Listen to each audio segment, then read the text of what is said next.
Fala galera, Jesus Cup, Douglas Gonçalves por aqui para mais um Copiando Jesus, nosso podcast toda quarta-feira. Nesse sofá abençoado, antes eu falava, né? Nessa mesa abençoada, agora é esse sofá abençoado aqui, mas continua sendo aí uma mesa de comunhão, um tempo de comunhão, sempre tem um convidado aqui, mas de quarta-feira a gente pega um tema pra gente conversar. E o meu convidado esteve comigo na Lidere como Jesus, a nossa conferência de líderes, e foi tão impactante aquilo que ele compartilhou com a gente que eu queria ter uma conversa sobre isso, a gente poder destrinchar isso e colocar aqui como é que seria a prática disso na nossa igreja local, no nosso dia a dia. Tem tudo a ver com o último livro que eu e o Fábio Coelho lançamos, Vão e Façam Discípulos. Tinha esgotado, mas voltou. Então você que tentou pedir aí e não conseguiu, tá disponível novamente. É um manual bíblico de como fazer discípulos, de como discipular pessoas, tá? Muitas vezes quando a gente ouve, né, vão e façam discípulos, você tem que fazer discípulos, discipular pessoas, a pergunta que vem é, tá, mas como? O que é isso? Beleza, eu sento à mesa com a pessoa, eu marco o café, trago ela em casa. Mas como é que discipula uma pessoa? E aqui tá um manual de como fazer isso biblicamente. Tenho certeza que vai ser uma ferramenta poderosa para você. Vou deixar o link na descrição para você pedir o seu, a gente entrega aí na sua casa. Beleza? Vamos embora então para a nossa conversa de hoje.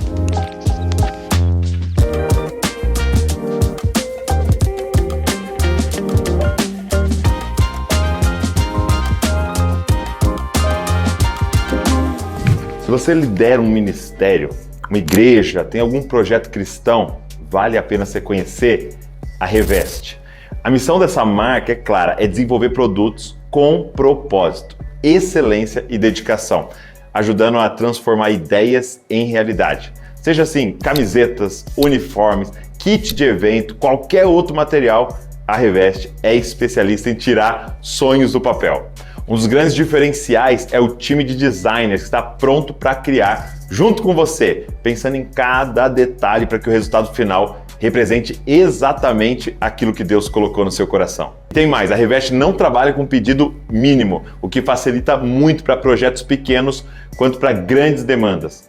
E o outro ponto que faz tudo isso ainda mais especial é que parte dos lucros é destinada a missões. Ou seja, além de desenvolver produtos, você também participa de algo muito maior. Aqui no Dizascope, a Reveste já é uma parceira de caminhada. Eles têm desenvolvido nossas camisetas, uniformes, kits de conferencista, brindes lá do Clube da Val e até presentes para preletores dos nossos eventos. É uma parceria que tem somado muito e que a gente confia para indicar. Se você precisa de alguém que une propósito, excelência e ainda investe no reino, a Reveste é uma escolha certeira. Vitor Fontana. Mais uma vez. Como eu brinco, é um dos donos do canal, né? Que honra. Cara, é uma alegria grande. Quem bate estar aqui 4, 5 vezes Douglas. aqui, a gente já tá passando o canal já, o nome já. Obrigado, viu? Eu que agradeço, sempre. Muito bom. É uma viagem sempre agradável aqui para Bragança. Exato. Fico sempre feliz quando eu venho. Muito bom. Então, como eu disse na introdução, o Vitor esteve com a gente na conferência Lidere como Jesus. E olha, foi muito impactante aquilo que você compartilhou, eu creio, assim, que quando o Senhor nos direciona, né, a uma palavra, a uma pregação, um dos efeitos dela é que ela fica ecoando, né? Ela fica ecoando ali, né? Como uma semente que vai nascendo, né? E aquilo, eu posso dizer, ficou ecoando no meu coração e de outros que eu recebi feedback, assim, né? E o Vitor compartilhou 2 termos, eu queria que você começasse explicando para nós esses 2 termos, que era sobre atividades meio e uma atividade fim, né? Então você trabalhou ali essa ideia de talvez uma das crises do discipulado, ele não estar tão presente nas igrejas, é que a gente começou a confundir essas duas coisas. Exato. Que é isso? Vamos lá. Atividade fim é o que a gente quer, a finalidade, o propósito. O que eu quero no final? Eu quero pessoas parecidas com Jesus, eu quero discípulos de Jesus. Tá. O nome do ministério que vocês montaram é fenomenal nesse sentido. Quando fala Jesus Cop, na hora você já sabe o que é atividade fim. Uhum. Então, quando a gente fala de discipulado, eu quero, no final, o quê? Eu me tornar mais parecido com Jesus, Jesus está presente mais na minha vida, e por meio da pessoa que eu discipulo, isso ser verdade, aquela pessoa que está sendo discipulada também molda caráter de Cristo em mim. Isso é verdade. E que aquela pessoa se torne mais parecida com Jesus. Essa é a atividade fim. E em tudo que a igreja faz, a gente deveria almejar isso. Tá. Então, se o que a gente tá pensando é quais são as músicas que eu vou escolher pro louvor do próximo domingo, eu tenho que estar pensando como que isso forma discípulos. É claro que no louvor tem outra atividade fim concomitante, que é como que essas músicas adoram a Deus. Claro, mas eu tenho que estar pensando na hora que eu tô preparando o sermão, como que eu ensino alguma determinada coisa do texto bíblico? Sim, mas também como que aquilo forma caráter de Cristo em quem está escutando e em mim que estou preparando. Então, atividade fim. O que é atividade fim? Adorar o Senhor. O que é atividade fim? Formar discípulos de Jesus Cristo. O que é atividade fim? É fazer com que pessoas se tornem mais evangelistas. Ok. Isso é atividade fim. Beleza. Você acha que daria para resumir no Mateus 22 ali, ama o Senhor teu Deus de todo o teu coração, ama o teu próximo com a ti mesmo. Dá para resumir Talvez isso? Jesus ali, pegando assim, dos profetas e a lei, né? Eu acho que tem alguns pontos interessantes de resumo. Se for para falar em atividade fim da igreja, são pessoas ou uma comunidade que expressa esses dois amores, certo?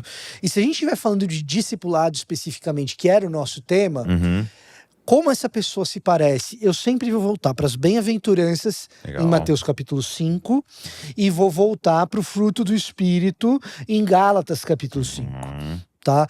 Como que esse cara se parece quando ele é parecido com Jesus? Se eu pudesse ter uma listinha ali do que eu espero dele. Um resuminho é esse. Bem-aventuranças. É claro que quando esse discípulo se torna líder, aí a gente vai para aquelas recomendações de Paulo a Timóteo a respeito de como o líder deve se parecer. Então tem alguns resuminhos que o próprio Novo Testamento nos entrega.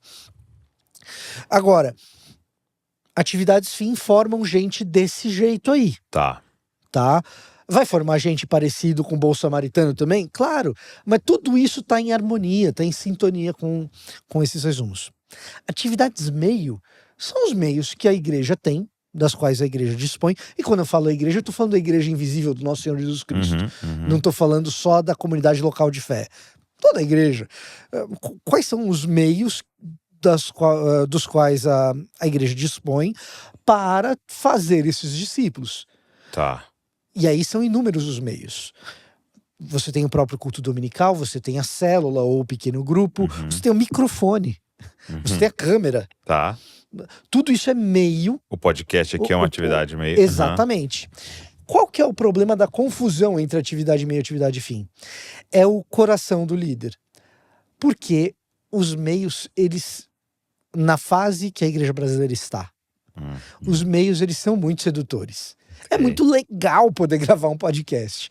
Antes da gente entrar aqui, eu tava conversando com o Pedro, que é da técnica aqui, sobre as câmeras. Qual câmera é qual, lente.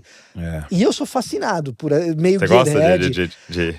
Eu comecei canal no YouTube e a gente tem que pesquisar. Tinha os dinossauros, né? Exatamente. Aí você vai pesquisar se interessa. E é natural que a gente goste disso, né? E é fascinante. A gente sonha em ter igreja que tem um telão legal e tal. Qual que é o problema? Eu quero o telão legal, ou eu deveria querer o telão legal, porque aquilo vai ajudar a atividade fim. Quando eu começo a desejar o telão legal porque eu tô fascinado pela atividade meio, aí é que a gente tem um problema. A própria pregação é uma atividade meio.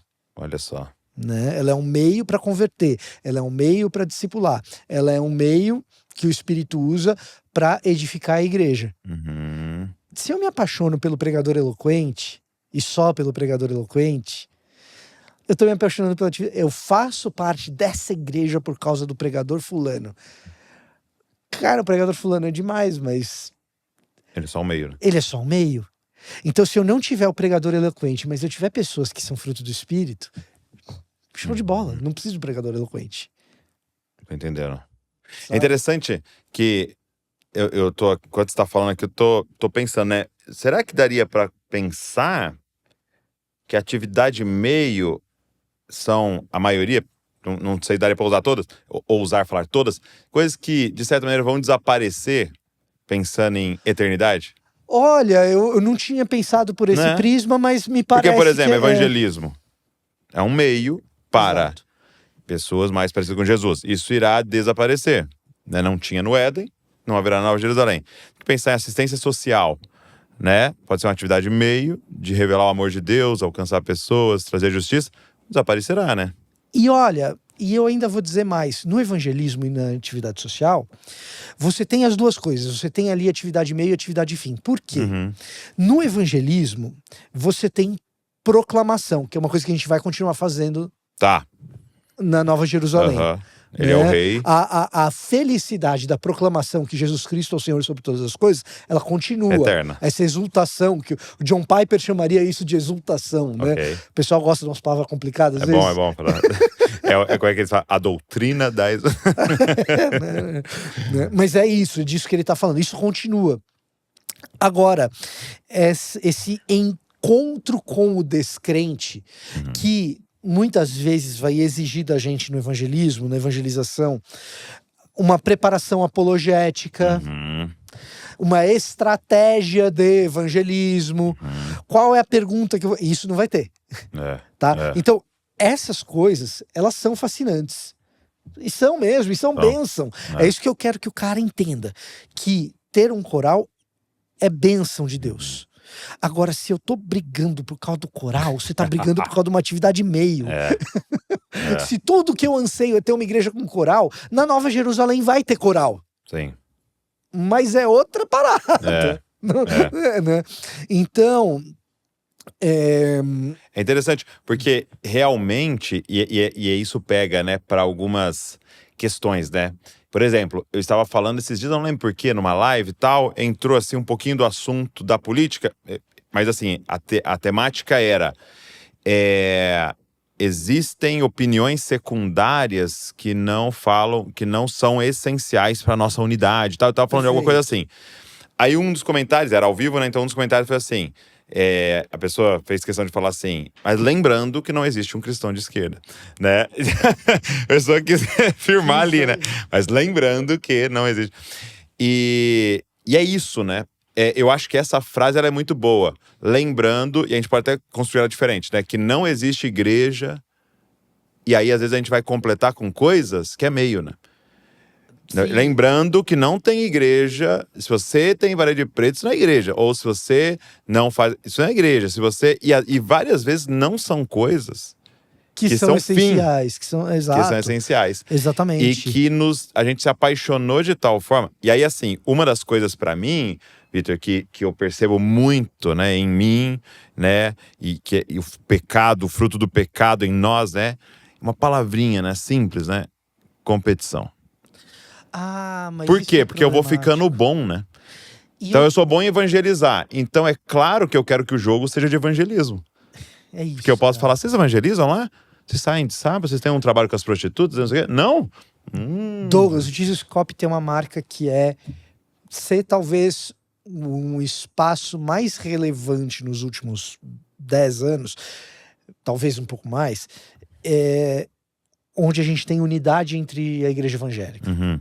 Então, eu sou presbiteriano, outras pessoas de outras denominações já sentaram nesse mesmo espaço. Quando a mesa era grande, estavam ali na mesa. Agora, com a mesinha pequena, estão aqui com você também. No sofá. Né? É uma marca do Jesus Cop, a unidade. E é uma coisa que vocês ganharam muito respeito por fazerem isso de maneira que respeite a doutrina, o que é super difícil. É difícil.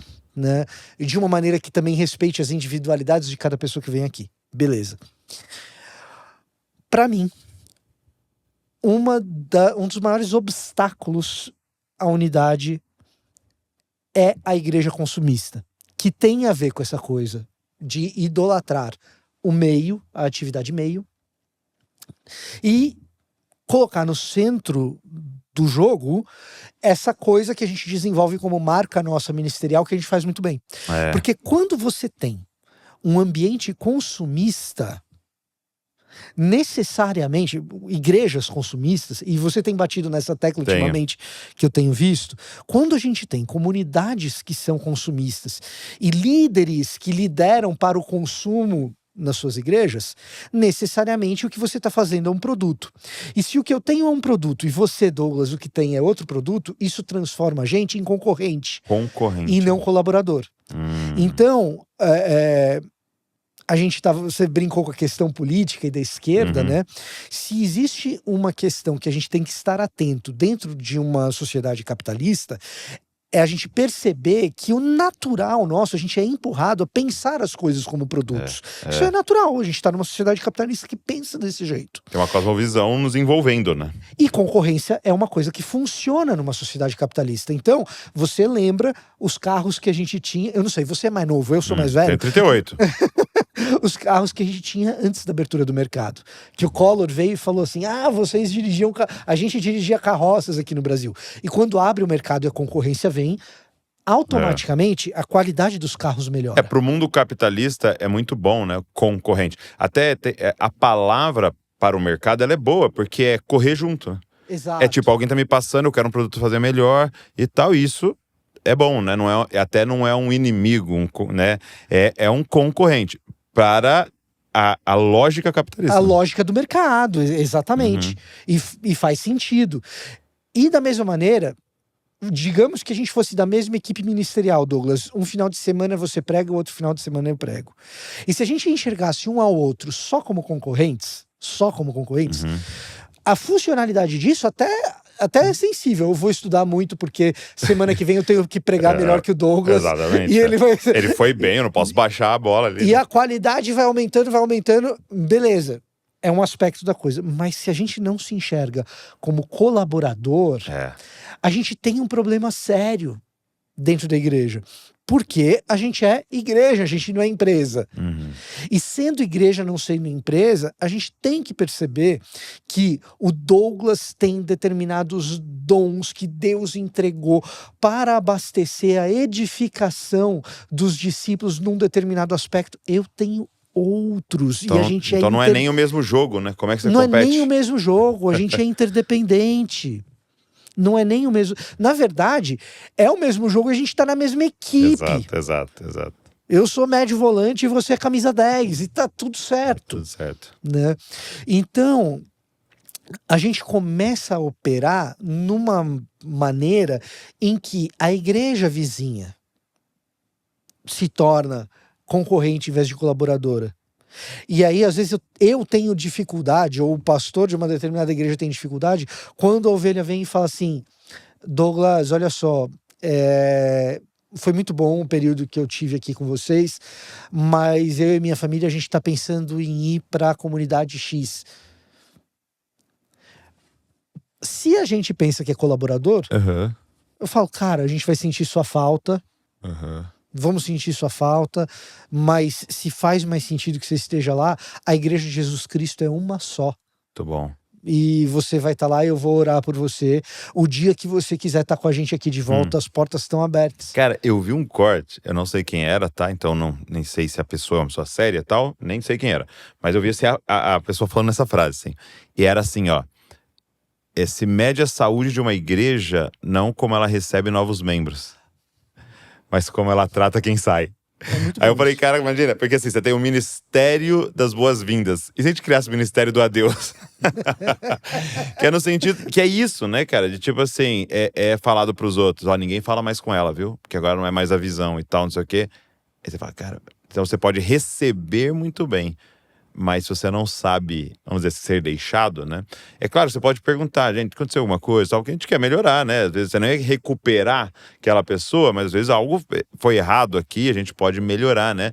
Mas, cara, a pessoa não tá desviando, não tá largando a fé, não tá apostatando, tá indo pra uma outra comunidade, muitas vezes servir lá, glória a Deus por isso. E aí você quer ver um outro negócio? Qual que é o problema da gente pensar o culto, a atividade fim do discipulado, debaixo de uma lógica de produto, debaixo de uma lógica de concorrência? É que quando a gente pensa em produto, inevitavelmente a regra é, precisamos pensar em diferenciais de mercado. Qual é o nosso diferencial? Qual é o nosso diferencial? Exatamente isso. E eu não estou dizendo que a igreja vá lá e faça isso deliberadamente, mas intuitivamente a gente acaba fazendo. E aí quando a gente presta atenção demais, o foco é excessivo naquilo que a gente é diferente, não naquilo que nos une, isso faz com que o meu ministério se torne distinto, diferente, ou até obrigatoriamente apartado do seu. No que é o meu distintivo teológico da família de Jesus? Eu sou um presbiteriano. O Douglas não. O Douglas vem de uma matriz evangelical que bebe em algumas fontes diferentes da minha. O que nos aparta? Quando a gente deveria sentar aqui junto e pensar aquilo que nos une. Porque se a gente pensar qual é o meu diferencial, a premissa já é essa, né? Eu acho que a gente tem que saber quais são as nossas diferenças. Sim, ter clareza na sua teologia. Né? Ter clareza na sua teologia. Agora, isso não pode ser a força motriz do nosso ministério. A força motriz do nosso ministério é a proclamação das virtudes daquele que nos chamou das trevas para a luz. Então, e isso é comum entre nós. E isso você está falando, assim, talvez quem está nos ouvindo aqui fala, é verdade, esses pastores, tudo dividido. Mas é dentro da igreja, né? Porque você está falando de denominações e tal, mas se você pensar dentro da igreja é a mesma coisa. Por exemplo, eu gosto muito, tem um autor muito legal chamado Alan Hirsch, não sei se você já viu. Ele é sensacional, australiano. Missiólogo, né? Australiano, imagina, australiano, acho que se eu não me engano ele foi criado, eu acho que ele é família da África do Sul. Aí ele foi criado na Austrália, mas nasceu na Austrália, mas é criado nos Estados Unidos, dá aula lá e tal. Então é um cara bem, que tem uma visão muito ampla. E aí ele escreveu um livro chamado 5Q, 5Q, né? Que ele fala dos 5 ministérios, e achei muito legal porque ele fala que, para ele, os 5 ministérios também são arquétipos da humanidade. Tipo assim, assim como a gente olha para personalidades, ele olha e fala assim, cara, esses 5 ministérios, todo mundo tem um traço maior de cada um, e aí ele começa a olhar até para profissões, acho muito legal, tipo apóstolos, né? Os caras são os empreendedores, o cara que chega numa cidade e fala, opa, aqui não tem açaí, e daqui a pouco o cara quer fazer uma rede, não sei, então você vê que ele tem essa visão sempre, né, de expandir, não sei o quê. Aí ele fala do evangelista, comunicador, ele acaba virando um youtuber, um jornalista, um tal, e então ele vai mapeando, acho muito legal. Mas ele começa a falar dessa grande dificuldade que o apóstolo Paulo vai falar. Não tem nenhum problema de você ser muito bom naquilo que você está fazendo. O problema é quando você fala, todo mundo deveria ser orelha, né?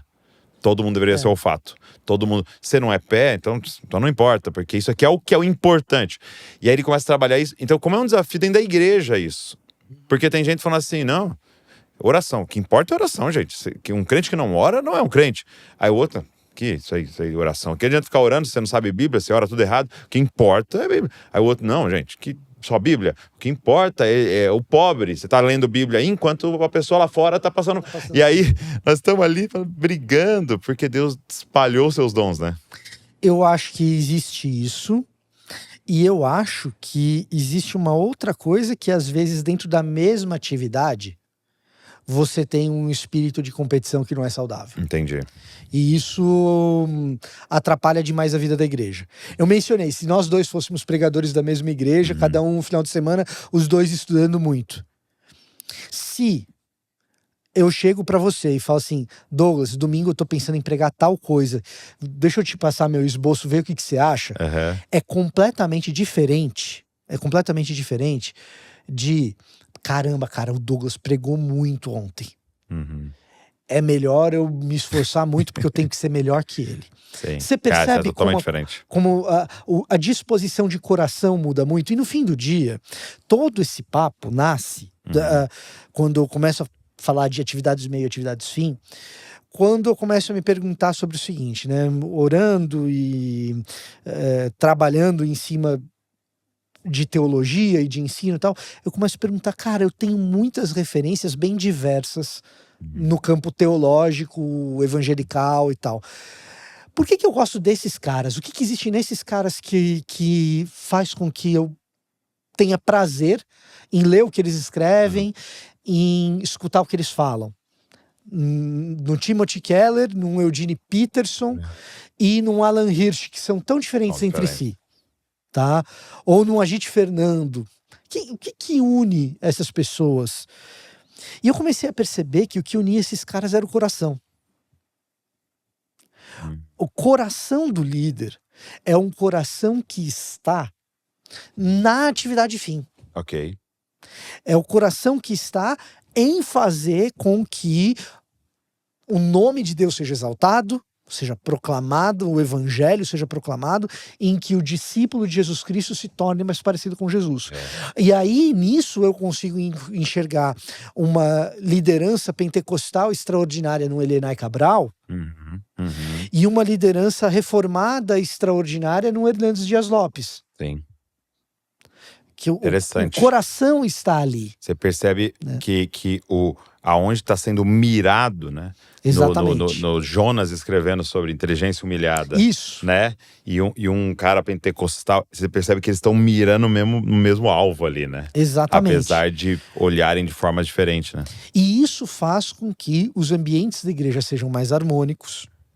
E no fim do dia, uma outra atividade fim, que não é própria especificamente do discipulado, mas ela é própria da invasão do futuro no presente, num tal do já e ainda não escatológico que a gente prega, que é shalom, a gente observe. Então, o que acontece? Na tua atividade ministerial, e ali a gente estava falando para líderes, né, na Lidere.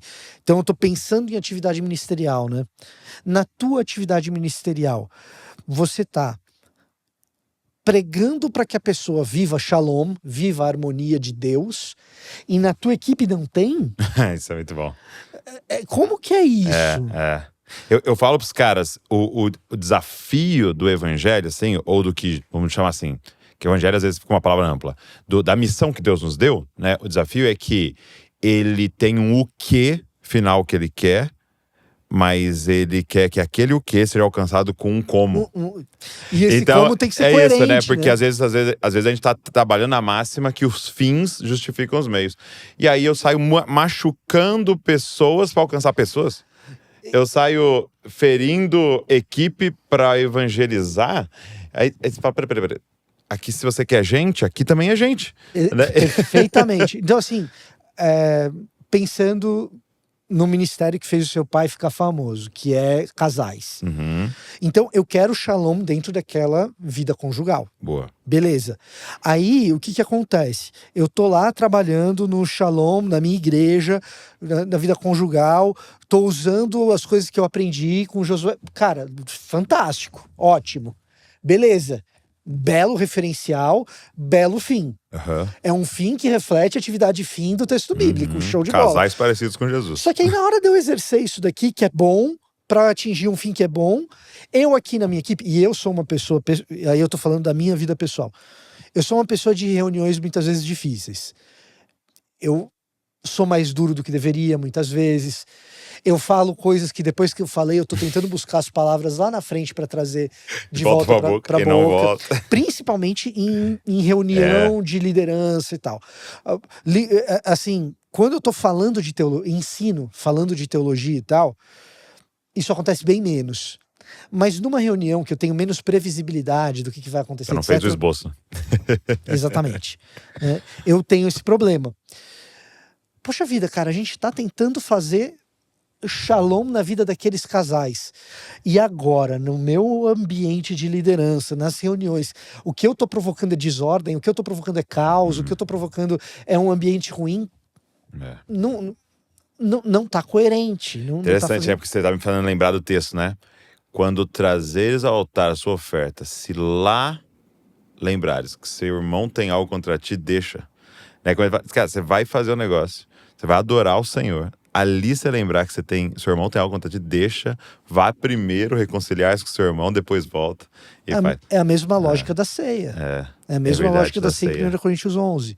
Então, muita gente fala, não vou tomar ceia hoje porque eu tô em pecado, não sei o quê. Sim. Tudo bem, legal. Mas o principal daquele texto é você remendar o que tá errado com algum irmão. Remendou, toma ceia, pô. Que vai te ajudar no pecado. Remendou, foi lá, pediu perdão, tá tudo certo. Cara, eu tive uma experiência interessante esse final de semana. A gente tá assim, o tema desse mês na nossa igreja, desses 3 meses, né? É guerra contra a frieza. A gente tá percebendo muito algo que é até uma profecia de Jesus, Mateus 24, né? Nos últimos dias, o amor de muitos se esfriará. E a gente tá começando a perceber isso de forma muito clara no Brasil, né? E de forma muito clara na nossa comunidade e tal, que é essa frieza, né? Talvez aquela Laodiceia, né? Aquela igreja morna, Éfeso, uma igreja que abandonou o primeiro amor. Assim, a gente tá percebendo, e isso vai se traduzindo na frequência, né? Agora, cada vez mais comum alguém tá indo de 15 em 15 dias. Qualquer motivo, qualquer aniversário, qualquer coisa, ele falta reunião. E a gente começou a perceber isso, né? A gente falou, cara, vamos entrar numa guerra então. Vamos... E uma das nossas armas é a pregação. E foi interessante, a gente estava na reunião e a gente divide lá, faz a escala de pregação. E eu ia pregar nesse domingo passado, né? E aí o presbitério falou assim, pô, prega sobre Efésios 5, versículos tal e tal. E, cara, dá uma ênfase disso.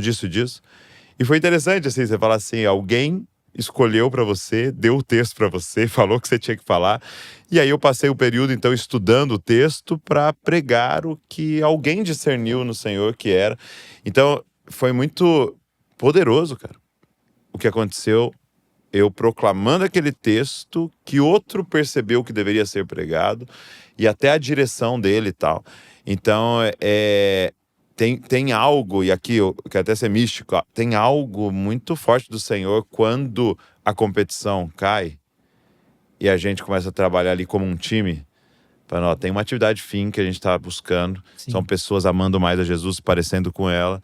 Tá, o que a gente pode fazer nessa multiforme sabedoria? Eu dei um exemplo negativo meu, vou dar um positivo agora. Tá, por favor. Então, assim, não sejam pessoas que atropelam as Mas outras. isso foi depois de uma grande briga no presbitério.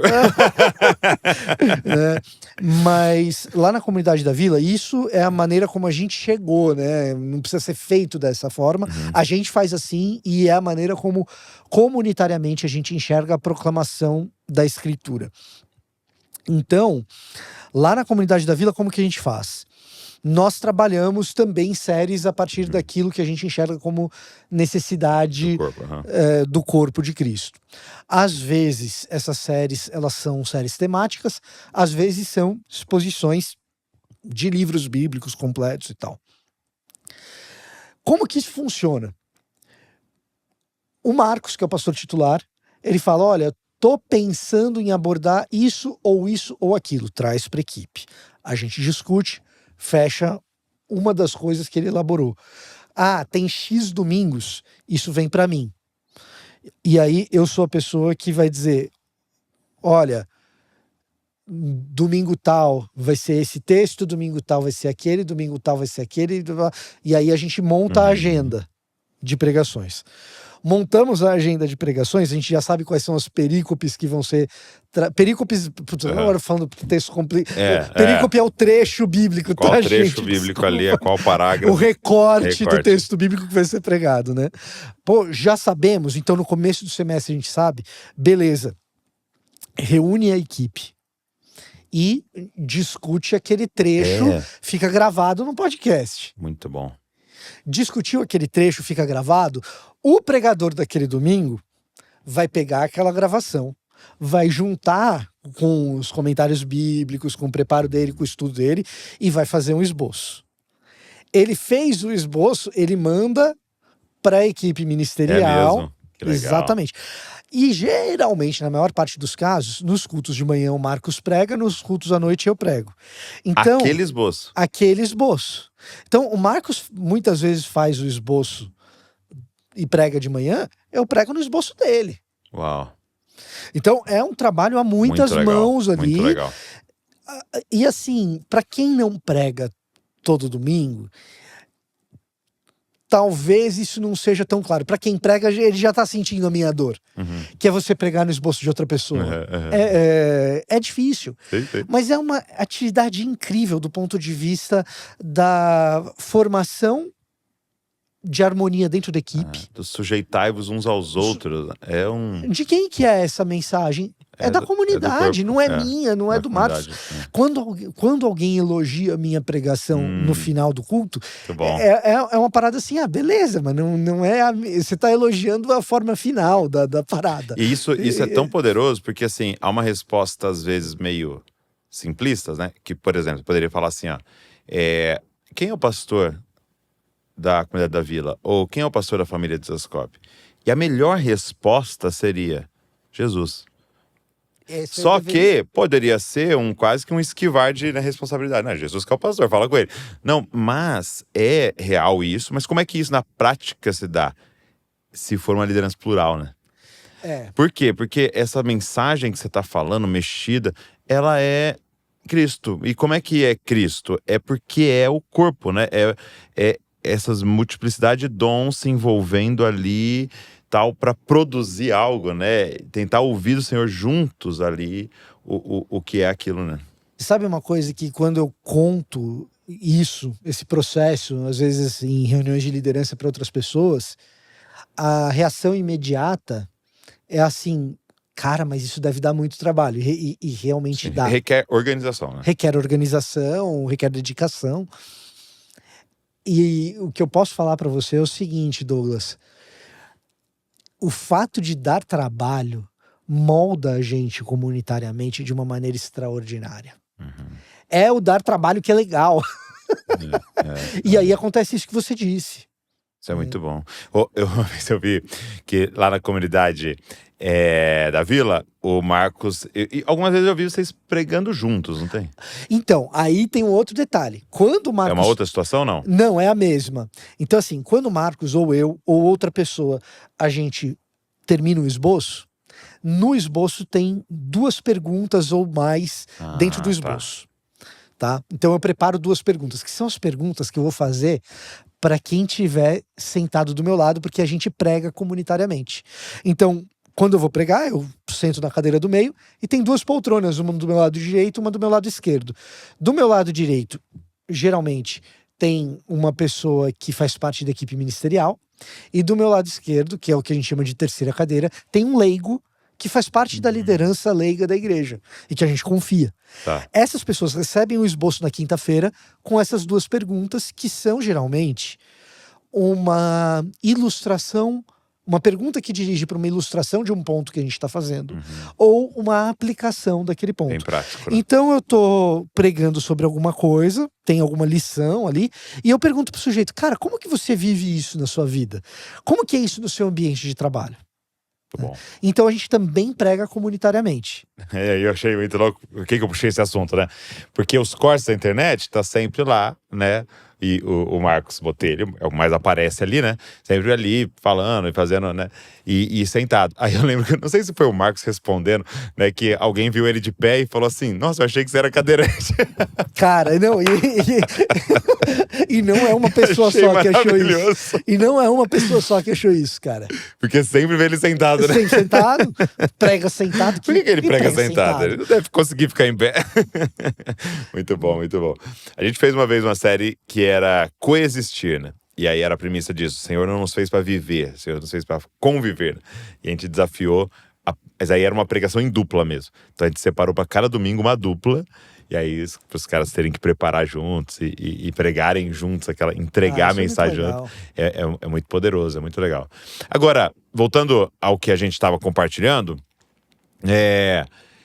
como é que a gente faz, então, pensando agora aqui, membros de igreja, pessoas que lideram pequenos grupos e tal, para a gente fazer um retorno a isso, né? Um retorno ao alvo central do que é a missão de Deus, né? Quando a gente lançou o livro, nosso coração era exatamente esse. Era, cara, precisamos fazer um retorno a isso que o Senhor nos mandou fazer, né?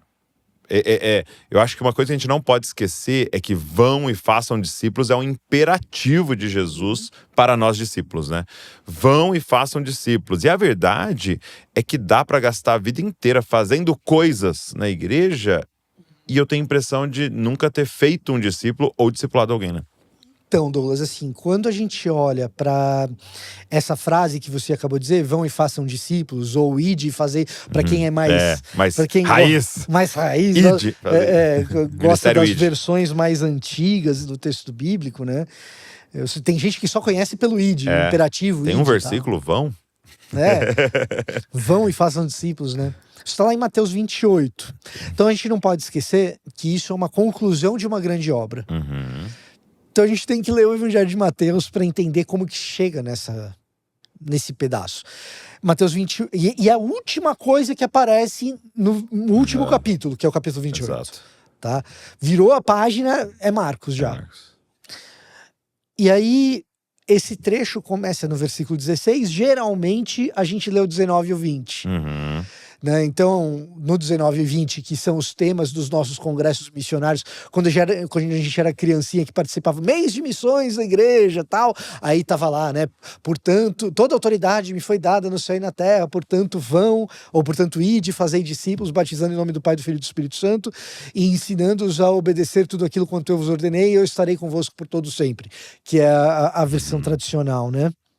Lá no versículo 16, é assim, mais ou menos, eu não vou lembrar tudo exatamente Sim. como tá de cabeça, mas mais ou menos o seguinte. Então eles foram para o monte, então os 11 foram para o monte que Jesus havia orientado, designado, isso.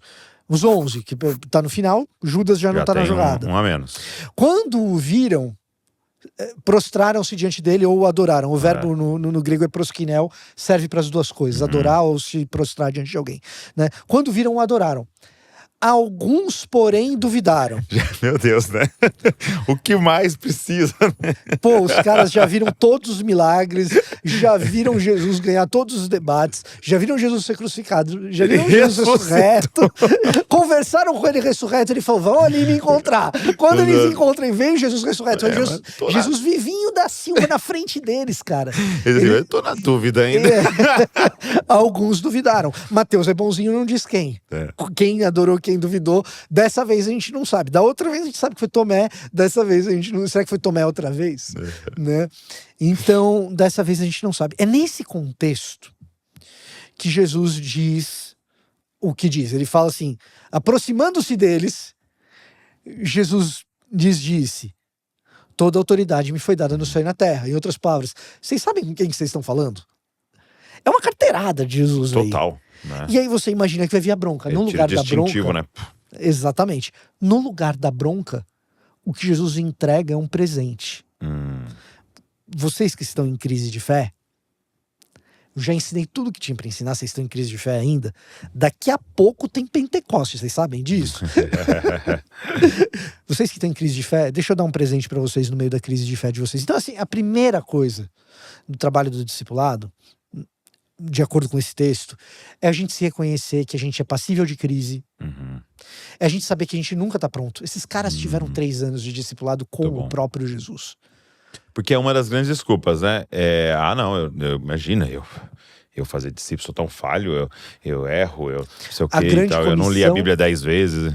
A grande comissão foi entregue aos discípulos no momento de crise. Uau. Como um presente para sair da crise. Tá? Então a primeira coisa é isso, eu sou limitado, eu não tô pronto, eu não dou conta. Se os discípulos tiveram crise de fé diante do Jesus ressurreto, eu também posso ter. Não existe gigante da fé, existem heróis da fé que eram falhos, inclusive, aqueles de Hebreus 11.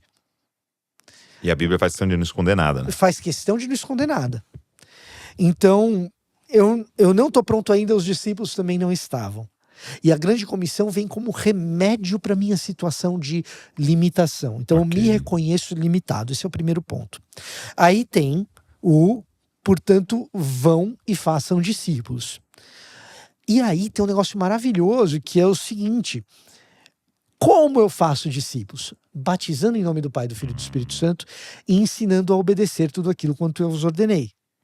Batizando em nome do Pai, do Filho e do Espírito Santo, ou seja, você faz discípulo, em primeiro lugar, evangelizando, trazendo gente nova para dentro do corpo de Cristo, proclamando as virtudes daquele que nos chamou das trevas para a sua luz.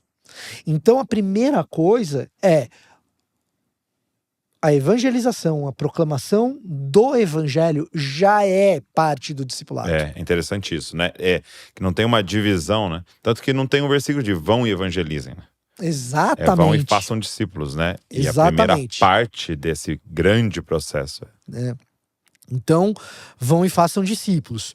Ou anunciai o evangelho a toda criatura, que é a passagem paralela a essa. Você vê que no paralelismo isso vira vão e façam discípulos. Sim. Né? Então, a passagem de Marcos, que é vão e anunciem o evangelho a toda criatura. Né? Então, a anunciação do evangelho e o discipulado são paralelos.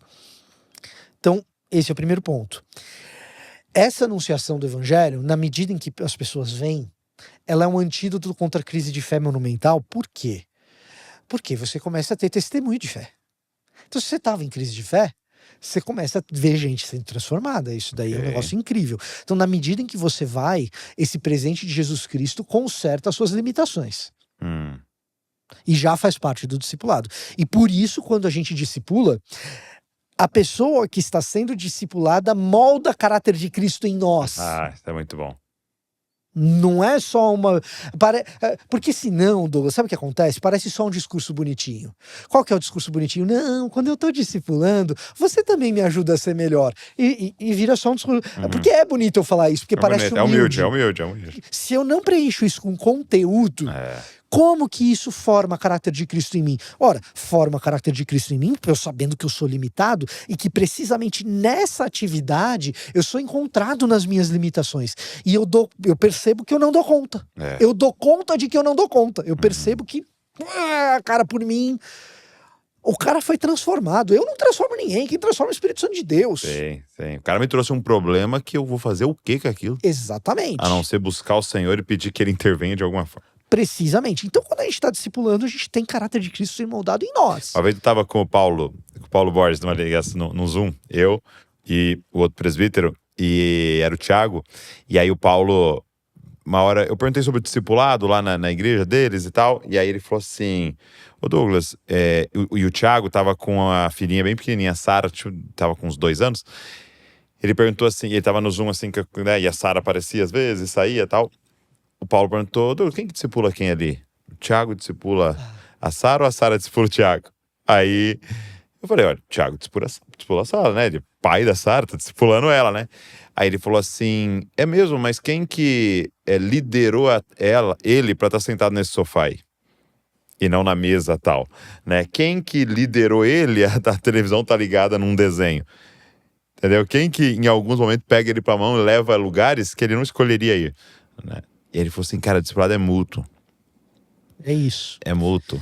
E aí a outra coisa que nesse bom, beleza, reconheço a minha limitação, Muito bom. evangelizo, participo de transformações que eu não sou capaz de realizar, assisto de camarote Deus trabalhando, que é isso que está acontecendo, Muito bom. certo? Isso tudo é o início, faz parte do discipulado, o tempo todo está acontecendo.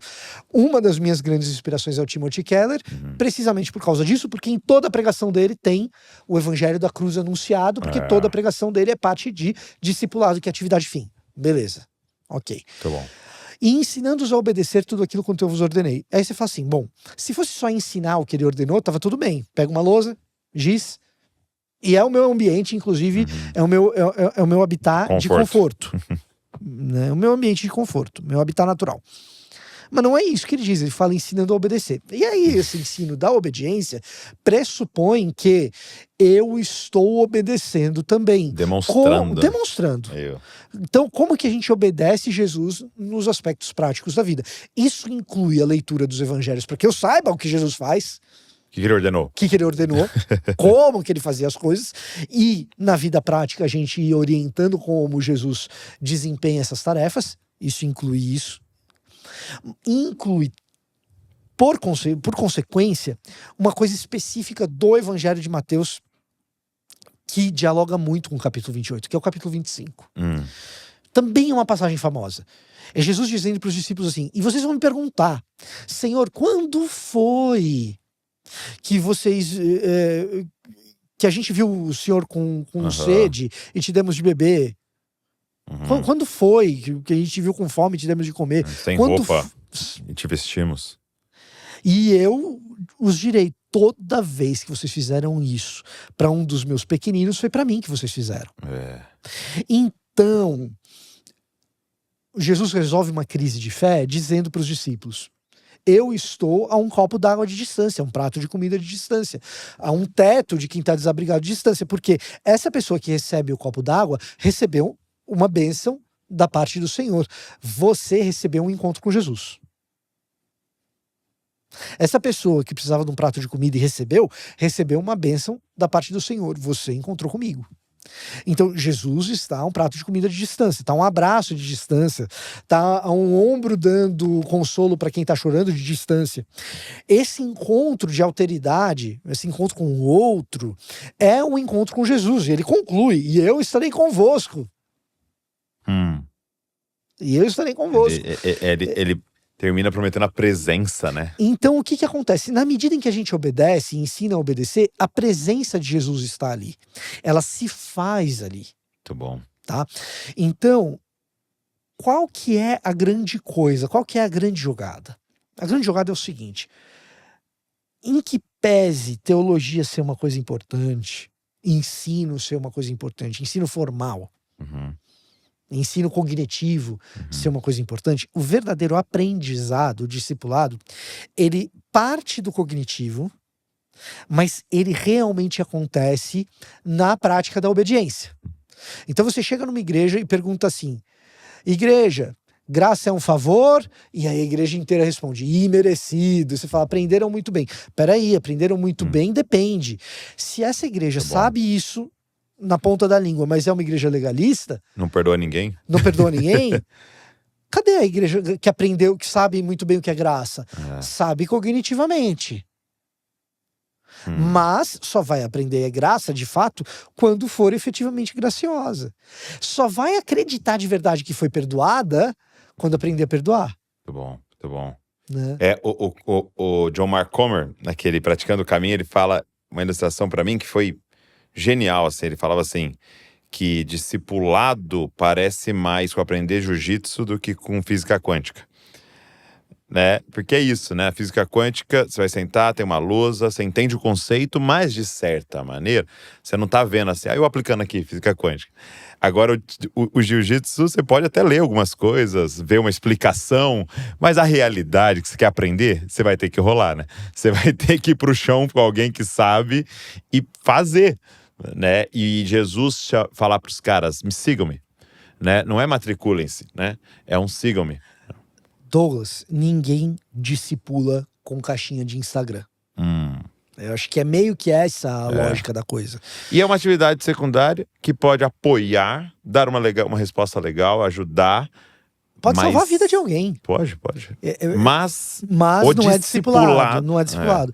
Então, assim, quando eu falo pode salvar a vida de alguém, é porque eu já experimentei isso. Já aconteceu no meu ministério isso. E não por mim, porque Sim, Deus sim, agiu por uma atividade meio, que era a caixinha do Instagram. O fim era salvar a vida do fulano. Salvou. Que bom. Tá? Mas quem fez foi Deus, não fui eu. E usando uma atividade meio que era... Mas não é discipulado, é outra coisa. Então o cara vai lá e me pergunta, como me perguntou ontem, um dia antes dessa gravação que a gente tá aqui, o cara me fez uma pergunta sobre Trindade. E eu expliquei pra ele: olha, desse jeito que você tá formulando a coisa, não é aquilo que a gente lê em Atanásio, não é aquilo que a gente tem como Trindade ortodoxa. Você tá caindo na heresia tal, na heresia tal. Beleza? Beleza, expliquei, tirei uma dúvida do cara. É bom, ninguém tá dizendo que é ruim. É discipulado? Não, o cara pode muito bem nunca ter ouvido falar em Atanásio e ser um crente obediente a Cristo Jesus. Mesmo porque a Trindade, por exemplo, ela quer moldar meu casamento, né? Porque ali é uma figura de que eu sou um. E essa comunhão da Trindade precisa afetar a minha comunhão com a Val. E no fim é essa vida, né, do cristianismo que é vivido. Né? Não E o cara entendido. pode nem ser capaz de articular essa percepção sofisticada de Trindade que você acabou de fazer e ter a vida comunitária com a esposa ali. Que é a que foi atividade afetada fim, por Deus. Né? Que é o shalom ali do cara vivendo. E isso vai ser embelezado, isso vai ser preenchido com conteúdo, isso vai ser enriquecido com uma compreensão trinitária. Ótimo, fantástico, tá? Mas o cara pode nunca ter ouvido falar de Atanásio. E o cara pode nunca ter ouvido falar de que a Trindade pressupõe que a gente trate Deus como três pessoas. Então o Espírito Santo é pessoa, o Filho é pessoa, o Pai é pessoa, subsistentes no mesmo Deus, em um só Deus, né? O cara pode não ser capaz de fazer essa articulação e ainda assim ter uma vida obediente a Cristo. O discipulado é a formação dessa vida obediente a Cristo, não a mim, não ao Douglas, a Jesus, né? Então, o que acontece? Esse aprende... Sabe o que isso revela no fim do dia, Douglas? que é importante para a vida da igreja que existam teólogos. Sim. É importante para a vida da igreja que existam teólogos, para que a gente não caia numa heresia Sim. trinitária, para que a É. gente não compreenda essa dinâmica trinitária equivocadamente e aplique isso equivocadamente pro casamento. Porque até você está dizendo sobre alguém, você está querendo dizer assim, um leigo que ama Jesus profundamente e que tem essa compreensão correta mesmo sem conseguir articular, mas que foi protegido por um teólogo que lutou por isso, né? Perfeito. Então, alguém lá atrás foi um guerreiro que protegeu isso daí para que uma heresia, por exemplo, não fosse espalhada na nossa cultura. Foi protegido e foi abastecido. Abastecido. Abastecido pelo teólogo que trabalhou na tradução da Bíblia que ele está usando. Exemplo, exato, por exemplo. Né? Agora, o discipulado, ele acontece todos os dias com gente que não tem diploma. Entre pessoas que não têm diploma. Entre pessoas que estão amando uns aos outros e amando a Deus. E nesse amor, se submetendo à obediência àquilo que Deus diz. Sim. Que talvez seja o ato mais contracultural do nosso tempo. Se falar em obedecer é falar numa coisa que soa mal aos ouvidos de quem escuta no nosso período. É o seguinte, Douglas. Nós temos filhos. Se alguém elogia os nossos filhos para nós e diz assim: nossa, Vitor, a Lara tá tão obediente. Vai ser um baita elogio para ela e para mim, né? Sim. Certo. Porque ela tem 5 anos. Se o melhor elogio que eu posso fazer pra Lara quando ela tem 35 é que ela é obediente, à luz da nossa sociedade, isso soa muito esquisito. É o elogio de Filipenses 2 a Jesus, tá? E até outra palavra assim que ficou, né? Choca, né? Imagina uma Lara de 30 e poucos anos, pensa numa mulher submissa. Pois é, cara. Pois é, exatamente isso. Então, obediência não parece uma virtude para quem é adulto, só para quem é criança. Porque a gente fez uma aposta na autonomia. Sim. Tá? Só que o ponto é, ser obediente a alguém que sabe mais do que eu e que eu tenho convicção que quer o meu bem, é inteligência. Ser obediente à mente que criou o universo. É disso que a gente tá falando. É disso que a gente tá falando. Então, quando a gente fala de discipulado, no fim do dia a gente tá falando em crer de fato que Deus é bom.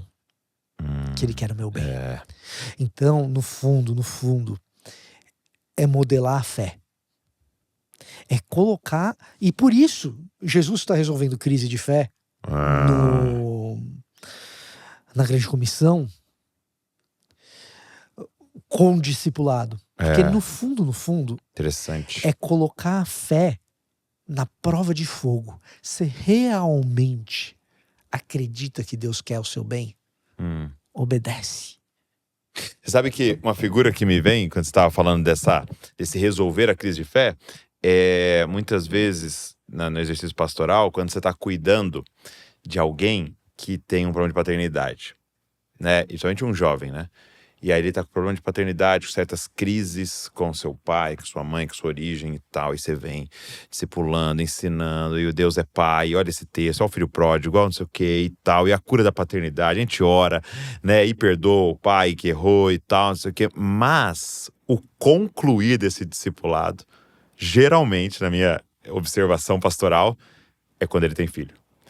Entendeu? Porque parece que você só consegue olhar nessa dimensão aqui, né? De tipo, meu pai, né? Mas quando o pai agora é você... E parece que é isso que Jesus está fazendo, né?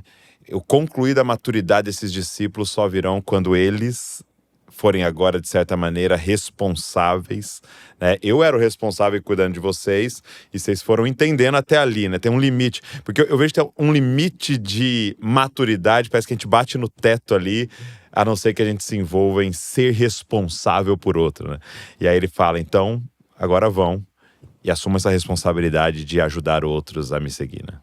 Eu acho que quando a gente lê 1 Coríntios 7, quando Paulo diz que preferiria que alguns permanecessem solteiros, ele tá falando precisamente disso, Douglas. Vocês vão assumir responsabilidade Que vai tomar Pelo tanto ministério. seu tempo. pelo ministério que é similar a ter um filho. É. Tanto que o David Hiker, né? Ele esteve comigo em uma das conversas e ele falou pra mim, ele fez essa reflexão, né? De como há um paralelismo, de certa maneira, ao multipliquem-se e encham a terra, esse mandato, né? Do Antigo Testamento para o vão e façam discípulos. Porque o povo de Deus crescia tendo filhos, porque eram descendentes de Abraão, né? E agora o povo de Deus não cresce somente tendo filhos, porque eu posso ter um filho que não entregou a vida a Jesus, né? Então é através do discipulado que o povo de Deus vai crescendo. Tem uma coisa que é um pouquinho complicada de explicar num podcast, mas que é exatamente isso, que é a percepção da promessa de Oséias para as tribos do norte e como isso vira o jogo do Novo Testamento. Então, quando o reino se divide, o Judá e Israel são as tribos do norte. Tá. Efraim, Zebulon, Issacar, Manassés, todas as tribos do norte. E elas são invadidas pela Síria e deixam de existir. Judá, Benjamim e Levi no sul continuam. Tanto que no Novo Testamento a gente tem 3 representantes, um de cada uma dessas tribos. Jesus, que é da tribo de Judá, João, que é da tribo de João Batista, né, que é da tribo de Levi, e Paulo, da tribo de Benjamim. Beleza. As tribos do norte simplesmente deixam de existir. E isso gera um problemaço teológico, que é, poxa vida, mas Oséias disse que Deus ia recuperar o norte. Que o não meu povo ia voltar a ser meu povo. Que o não amado ia voltar a ser o amado. Como que isso se resolve? E aí você vai para Romanos 9 e você vê como Paulo enxerga essa questão. Quando Paulo cita essa passagem de Oséias, o que ele está dizendo? Ele está dizendo que os assírios, quando conquistaram o Reino do Norte e tornaram a região de Samaria, das tribos do norte, um povo misturado, a bênção para o Reino do Norte se torna a bênção para todos os misturados, a bênção para os gentios. Basicamente é disso que a coisa está se tratando. Em outras palavras, aquilo que a gente enxergava como povo numeroso porque abençoado, e então a expansão por meio do clã, da tribo, a expansão consanguínea, agora é um povo numeroso porque é gente de toda a língua, toda a tribo, todo povo, toda a nação. É essa a mudança de paradigma teológico da antiga aliança para a nova, que inclui os gentios. Né? Não apenas essa inclusão dos gentios acontece, Paulo recorre a uma série de outras passagens bíblicas para explicar que isso sempre foi o plano de Deus, mas essa é uma bem explícita de que agora a bênção não se observa pela expansão consanguínea do povo, mas se observa em que muitos povos estão sendo alcançados. E aí eu tenho que acrescentar uma coisa em toda essa nossa conversa. É atividade fim que a igreja esteja engajada em alcançar os povos que ainda não ouviram o evangelho. Missão transcultural faz parte necessária desse projeto de atividade fim do discipulado. Vão e façam discípulos de todas as nações. Uau. E aí você só... Eu fiquei curioso. Então talvez é disso que Jesus está falando quando ele faz questão de enfatizar, né? Então eu quero que vocês vão e preguem, sejam minhas testemunhas em Jerusalém. E aí ele citar por nome, né? Em Samaria. Exatamente. Ele está enfatizando esse povo reino aqui do norte. Olha o resgate do Reino do Norte. Quando a gente lê, isso é mais claro ainda quando a gente lê na sequência os profetas menores. Quando você pega o livro dos 12 e lê de cabo a rabo, você começa a perceber que existe um interesse entre os profetas do sul no Reino do Norte que não parece natural. Você fala assim, cara, por que esses caras estão... E aí o caso mais célebre é o caso de Amós, né? Por que esses caras estão cruzando a fronteira para ir profetizar lá para o outro? Né? E você percebe que existe uma expectativa dentro da ideia do que é verdadeiro Israel. Aí, de novo, vai ajudar muito a entender Romanos 9-11, essa história, né? Mas do que é a expectativa do que é a formação do verdadeiro Israel, em que o sul não se esquece das tribos do norte. Para que a promessa feita a Abraão, a Isaac e Jacó seja concreta, precisa de uma restauração de todas as tribos, não só de Judá. Então, o tempo todo voltando para essa questão de Samaria.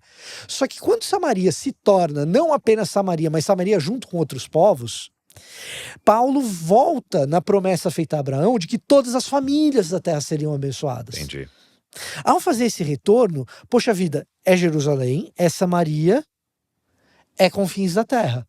Sim. É Jesus dizendo, fazei discípulos de todas as nações. Se no nosso planejamento de discipulado, a gente está... Se nosso planejamento orçamentário, Ok. a gente não está contemplando os povos não alcançados, não engajados. Porque veja, quando a gente fala de povos não alcançados, existem dois grupos lá dentro. Isso aqui eu tô falando de missiologia, não é Bíblia. Sim. É quem pensa Terminologias, né, de hoje. terminologia de quem tá pensando missões, tá, gente? No texto bíblico não dá pra gente exatamente essa definição, mas quando você tá conversando com missionários e ele fala em povos não alcançados, ele tá falando de dois grupos ao mesmo tempo.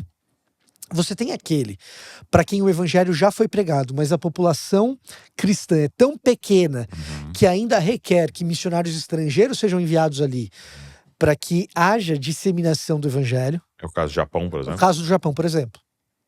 Tá? E aqueles que realmente nunca ouviram, não tem nenhum cristão lá. Esse é o que a gente chama de não engajado. Dentro dos não alcançados, tem o cara que é não engajado, que são aqueles povos, e ainda tem milhares de povos assim hoje. E tribos no Brasil, né? Exato. Exatamente.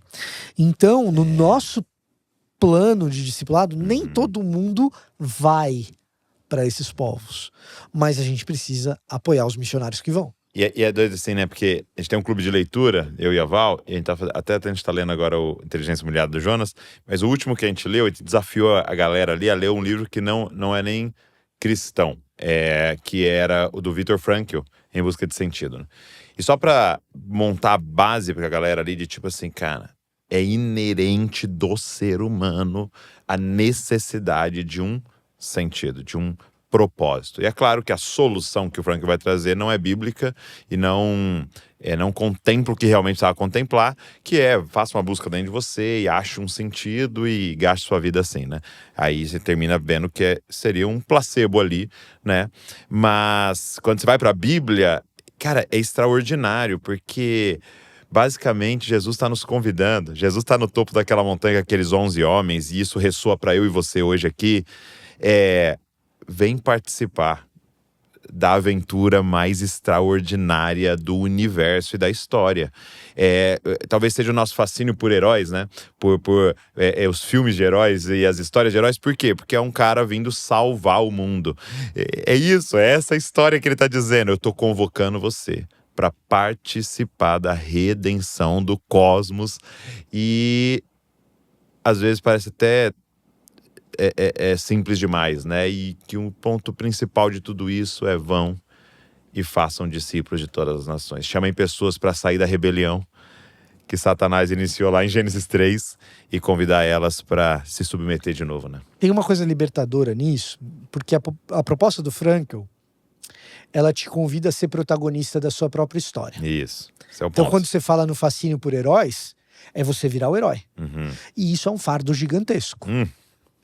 Porque para virar herói, não existe herói com história mais ou menos. Não, só quebrado. É superação das maiores dores e das maiores lutas possíveis. Sim, Então, pro Homem-Aranha virar herói, teve que morrer o Tio Ben. exato. Né?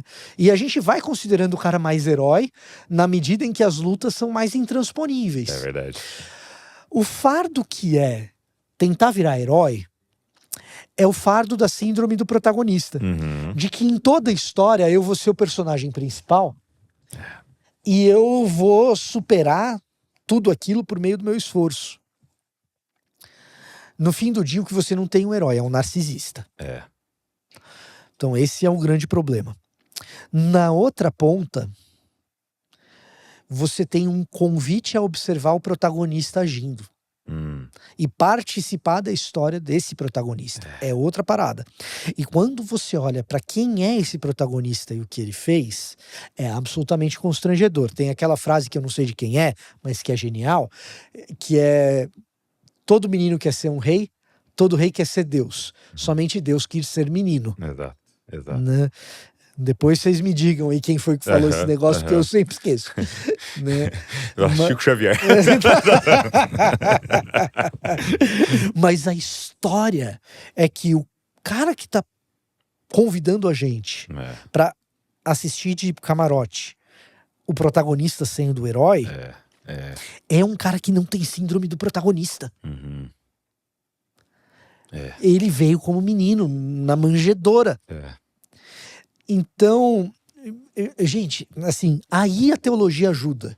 Aí o teólogo tá ali para preencher de sentido. Já que o Viktor Frankl tá falando que todo mundo anseia por sentido, e é verdade, aí o teólogo vai ajudar a enriquecer as nossas experiências, os nossos vocabulários e a nossa capacidade de tangibilizar as histórias para dizer, não, tem muito sentido essa história.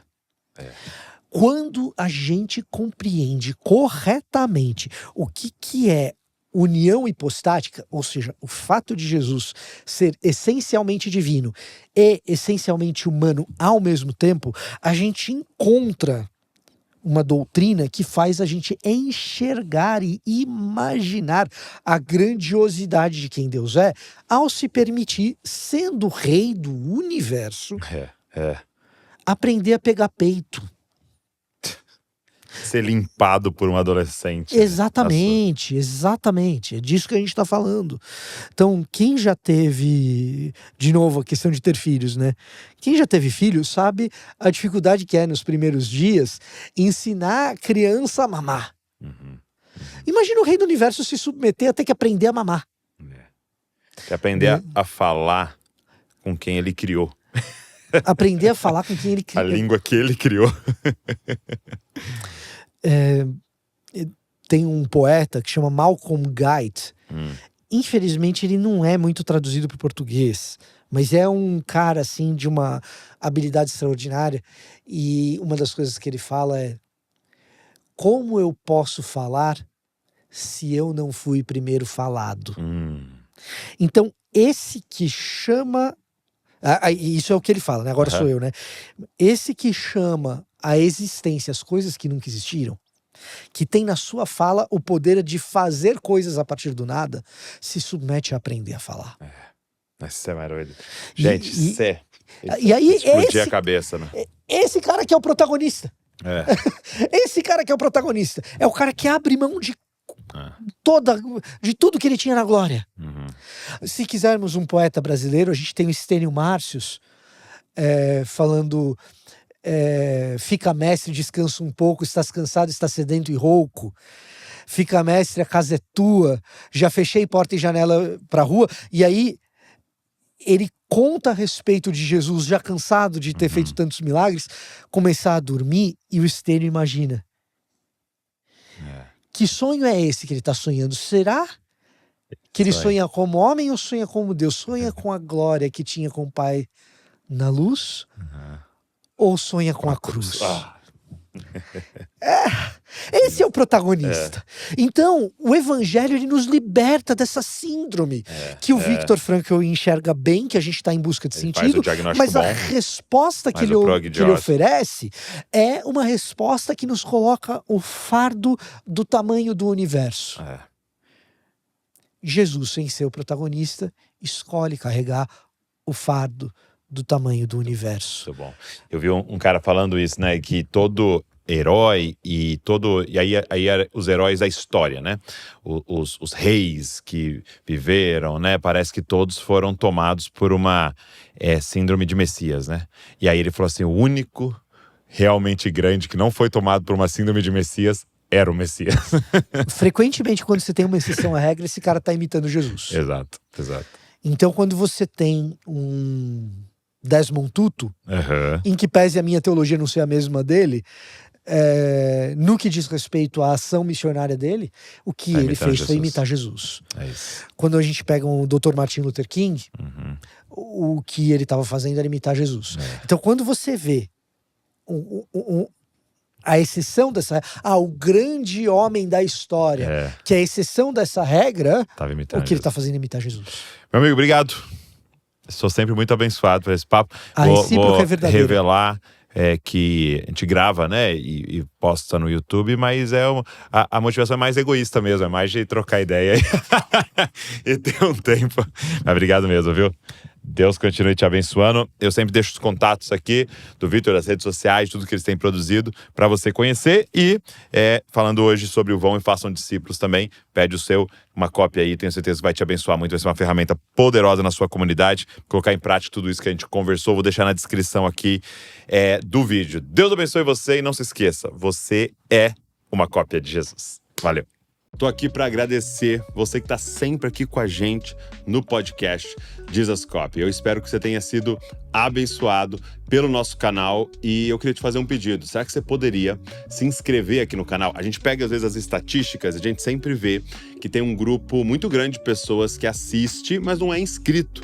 Quando você se inscreve, é uma forma gratuita de você dizer, isso aqui é relevante e nos ajudar a alcançar mais pessoas. É uma forma maravilhosa de agradecer se você é abençoado pelo movimento Jesus Copy. Agora, tem mais uma forma de você poder abençoar tudo que está acontecendo aqui, se tornando um membro aqui do canal Jesus Copy, se tornando um Jesus Copies, né? E você pode, então, ser membro, você vai estar contribuindo financeiramente para toda a equipe que está por trás aqui trabalhando, produzindo conteúdo para mais pessoas se parecerem com Jesus. Então, se você pode fazer isso, vai estar abençoando muito o movimento Jesus Copy. Então tá aqui, é só você clicar e se tornar um membro do nosso canal Jesus Copy. Deus abençoe você.